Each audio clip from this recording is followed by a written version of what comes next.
So let's talk about success, your life, and karma. Now, before I get into the details of this discussion or presentation, I need to disclose few things. First, I'm not a Theravadic Buddhist. This is not a Theravadic discourse. So if you want to understand karma and niyama dharma and cause and effect as discussed in Theravadic Buddhism, you need to talk to a proper Theravadic teacher. However, my interest here is because the idea of karma keeps coming up when I work with my clients and also students who are interested on success, the lay life success. This is for people who are looking for success in their lay life.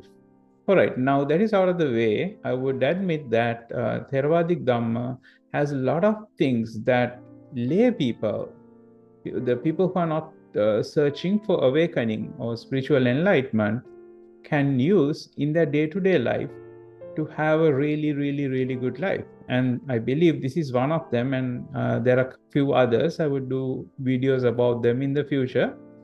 So let's get started.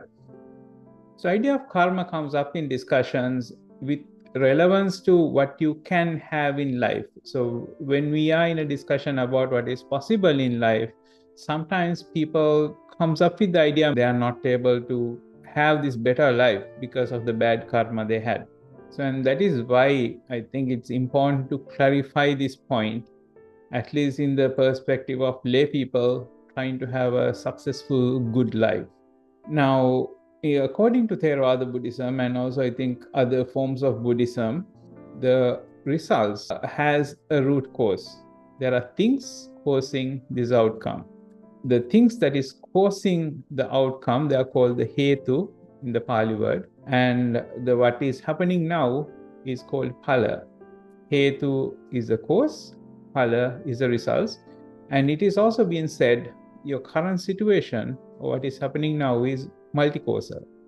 So more than one reasons or one cause come together to create this moment. And it's quite interesting.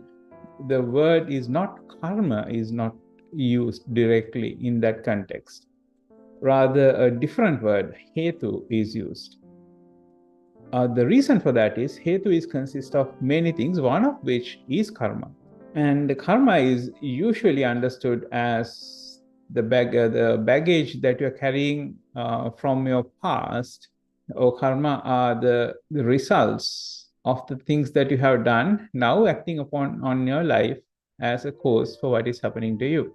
So karma is your own creation, but karma is not the only source. There are other sources, and in Theravada Buddhism, they are called niyama. I don't think there was any reason for Lord Buddha to talk about all possible scenarios of niyama dharmas. The discourses have explained 5. Now, I'm not going to talk about all 5 because, again, this is not a discourse on Buddhism. This is a discourse on success. But what I want you to understand is the niyama dharmas are explanation of natural existence. One of the niyama dharma is bija niyama, which means if you plant a mango seed, you'd get a mango tree. You're not going to get an apple tree. And the ritu niyama that talks about the flow of the weather, or dhamma niyama that talks about the flow of life. So basically, niyama dhammas talk about how our existence flows. There are ways things happen in this universe, this existence, and those things happening to you is not common.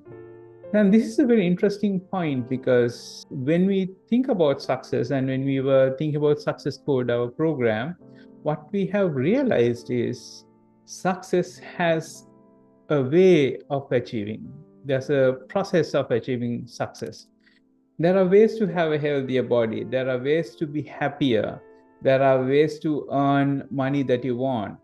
So there are ways things happen in this existence. And if you know how they happen, you can align with them and get those results. If you don't know how they happen, you might think you are a victim of karma while you are actually an ignorant person of niyamas. Ignorance or lack of knowledge of niyamas is not an indicator that you are going through a karmic experience. This is very important. lack of knowledge or ignorance of the way world works is not the karma working on you.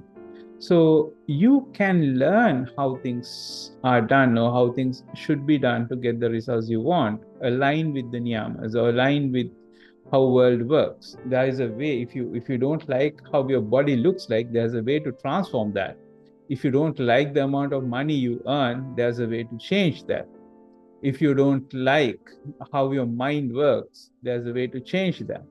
So success has a structure, and that structure is applicable to awakening as well. Awakening has a structure. Awakening is not a random process. There are structured set of things you can do to be awakened.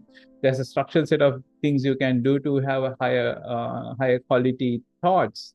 There are structured set of things you can do to have more money or adequate amount of money for your life. So the hetus in Theravadic Buddhism consist of two things: the way world works, so niyama dhammas, and also the stuff that baggage that you're carrying, the karma.